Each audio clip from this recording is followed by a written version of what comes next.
Hello dear kids, now today we are see we can read and write. Now our first topic is we can read and write.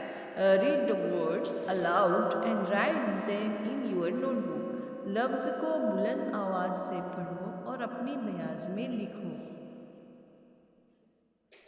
A M M A N N A T at CAP cap TAP tap. Now look the blue slit.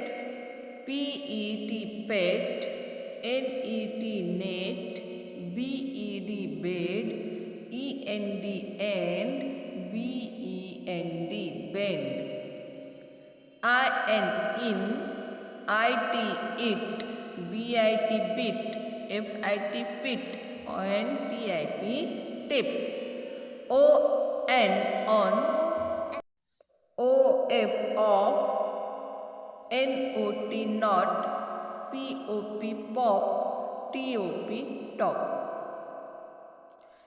UP up CUP cup PUP pup TUB tub and FUN fun.